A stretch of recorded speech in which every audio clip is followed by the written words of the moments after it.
All right, welcome guys. Today's video, we're up here in Lopburi, Thailand. We're about 2 hours north of Bangkok and about an hour north of Ayutthaya. We came over here to check out King Narai's palace. So we're gonna look around. There's a museum here and his palace.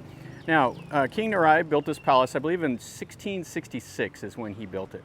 And he would stay up here in Lopburi about 8 or 9 months out of the year. So he made this essentially like the second capital of Thailand. He left Ayutthaya and he would come up here and stay, and then he would go back to Ayutthaya during the rainy season. So he would have all the official business that would go on here. So he would meet dignitaries, do royal business, everything would be from right here at the palace in Lopburi. So we're gonna take a look around and let's see what we see.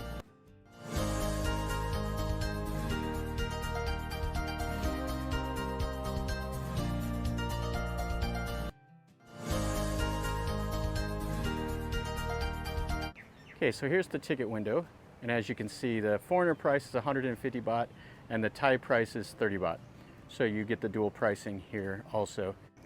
So here's the gate that surrounds this whole complex, and they say it has like a Thai Iranian influence. The Iranians were big in Ayutthaya, and so obviously they would have been important over here also. A lot of trade was done with them. And you can see the top of it. So it looks a lot like what you would see at like the Grand Palace now. And then you can look around into this center place. So this is the Phra Narai Ratchaniwet. And it's in fantastic shape. This is really nice. It has a couple other small little buildings here. This is cool. So let's go up inside those little buildings and see what this says. It was the water tank. So this was built in 1666 with some French and Italian Jesuits. And they pumped water from a hill outside. And they had, here's like the terracotta water pipes. And so this would have stored water. You can see how they have it lined with the plaster. And it looks like some water tanks are in the, or some water pipes are in the wall over there. Here's one of the small little buildings. There's a tree that's kind of growing in that corner over there. You can see the doorway, or the window, has the lotus bud arch. These buildings are in really, really nice shape. You can see they were all constructed that same way with these, like the little lotus bud arches.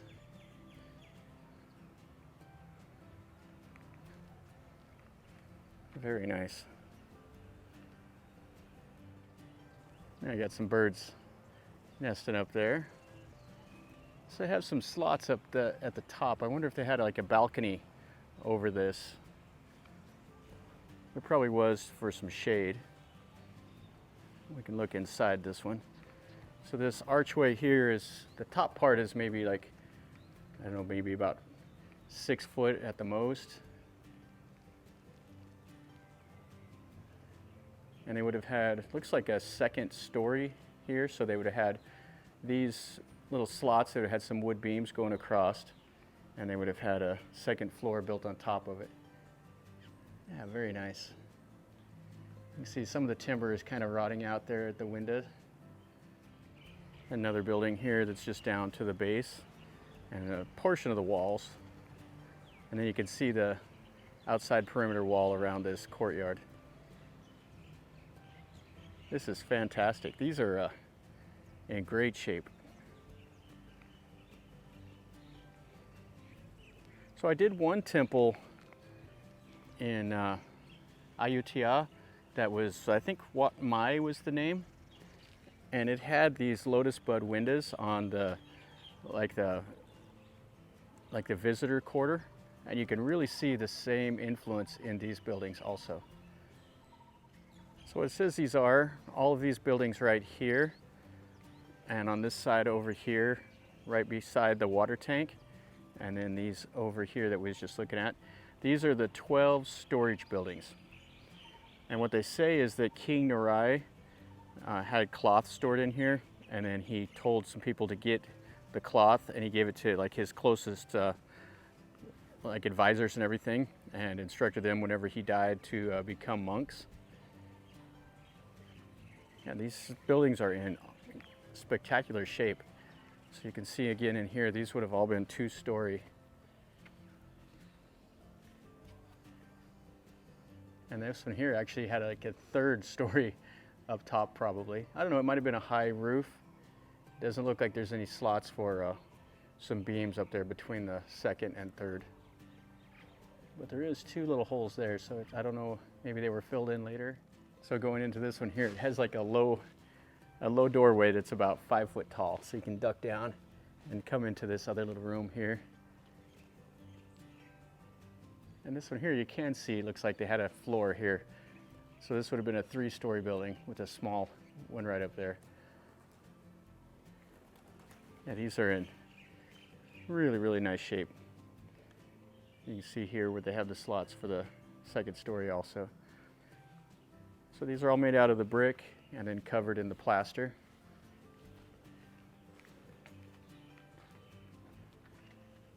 And just row after row of these. So there's a total of 12. And then there's another one over there.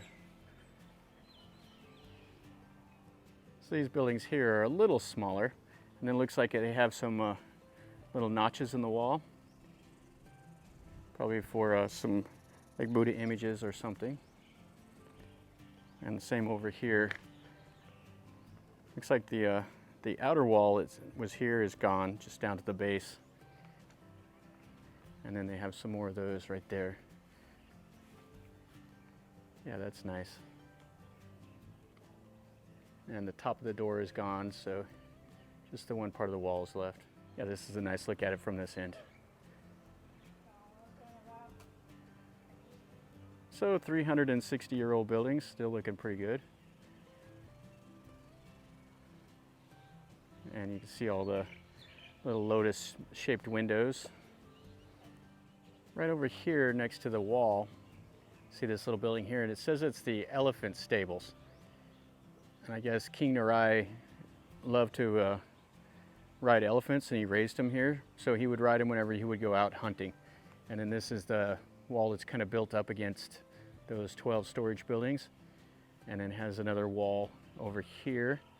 And then they say that this little base over here, this part, was for like the elephant keepers.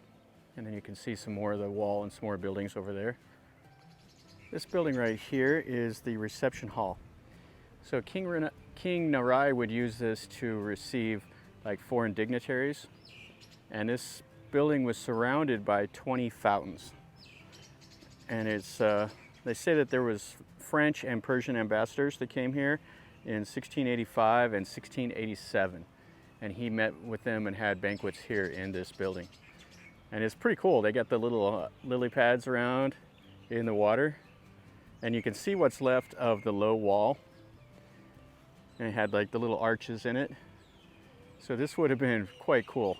So you would assume it was covered in the plaster and it would have looked the same as these walls. Too bad the side walls are missing. And it's kind of amazing that the front and back walls are still intact without any real support. Hopefully like an earthquake or something like that doesn't knock them down, which is kind of happens here every once in a while. You can see how it's built. They are quite thick. The base of these walls is about 2.5 feet thick. And then you can see the side walls, so right above the window and everything is completely gone. It makes you wonder what kind of detail work was put into this plaster. Probably on the inside of the hall was probably all painted. Probably looked fantastic. You see it's 3 stories tall up to the top. So this right here is called the Phra Narai Hall. And it was built by King Narai in 1666, the same as all the rest of the buildings. And this used to have a principal Buddha image in it named Phra Narai. And this building here, when King Narai got sick at the end of his life, I think it was like in 1886, he got sick, and Phra Ratcha called a meeting of all the noble people in Thailand, and he seized power from King Narai in this building. So he took over the kingdom inside of a church or a temple. You can still see the detail work above the doors, and then you see the low wall, and it's built right into the exterior wall. And it looks like there was another wall here, so I'm sure there at one time there were more buildings and stuff over here where these trees are at. You can still see a little bit of the remains of the low wall over there in front of the outer wall. And there's a little pedestal here, probably had maybe like a Buddha image on the outside. You can see the detail work here across the bottom. It's a shame that most of it is kind of sloughed off. It is fantastic. And the stairs are still here. And there's the pedestal where that Buddha image would have been seated. Looks like about an inch or so of the plaster is what they had on the wall. You can see it right here. So I'm sure the fine arts department came and kind of restored the plaster to make it look like this. A nice look at this building from the side. I really like the detail work around the windows. That is great. And it looks like in there they had the floor, actually. The floor was covered in plaster also, instead of just the rough bricks. And then you can see that lower wall there. And then that goes over towards where the elephant stables were at. And then towards the Ambassador's Hall, and then those 12 storage buildings. This place is amazing. This is really, really nice. This is probably every bit as good as anything in Ayutthaya. This little palace, I guess it's not really very little. Anyway, this palace is definitely worth a look. Its condition is fantastic. I mean, for you know, being the 1660s until now, it's in great shape. The only drawback is that it's a little further away from Bangkok than Ayutthaya, but the condition of these ruins are immaculate. I mean, it's really, really nice. Definitely worth a visit to come over here. The history of it also is nice. You just wish that it would have went on a little longer. 1660, you know, 1689 or so, whenever King Narai died. So it kind of all ended then, and everything was sent back over towards Ayutthaya. Over here in the corner, they have one more little building. It's kind of interesting. A monk's over here being a tourist. I'm not sure what this one was used for. It doesn't have any data plate on it. So this building here is the building that King Narai passed away in. This was the royal residence. So this is where King Narai stayed, and then he had some smaller little buildings built around for like his queen and the royal consorts. And I guess around here they had like 4 little pools of water to where the king could come over here and bathe. And this must have been like a water feature or like a kiln or something. I can't really tell what it is, but it has like a little thing there, and you can see that this looks like it was like a channel for the water. And then they had like about 4 inches of plaster on the floor. And supposedly the king would come out here and plant like lemon trees and other stuff around. And you can see here some of the detail that's still in this. And then this central courtyard has the gates and the outer wall. And this was all restored by Rama IV when he came to Lopburi. And you can see this opens up into the middle with like the throne hall and some of the smaller walls and stuff like that. And there is some more on the other side of that wall over there that has some basically just the foundations and stuff. This whole place is spectacular. Little map here showing you what this looked like, this throne hall. So it had the smaller artificial waterfall, so that was a waterfall. And then some of the buildings had the flanking houses, the buildings, the royal consorts, and the female officials located behind over there. So here is the actual throne hall itself. So this is where King Narai did a lot of the business, where he met like foreign dignitaries and also would have like meeting the people, so they could come up here, and he had like a receiving hall inside. And this is gigantic. Holy smokes, this is a big building. So they have a statue there of him that's bronze, and then up there is where the king would sit, and this was the downstairs, like this little auditorium here where people could meet, and he would receive them. So he would meet foreign dignitaries here, as well as like the royal subjects. And you can see you can't go up in there, but there's still quite a bit of it still remaining. You can see the detail work around those doors. So what is this? This is like a four-story tall brick building.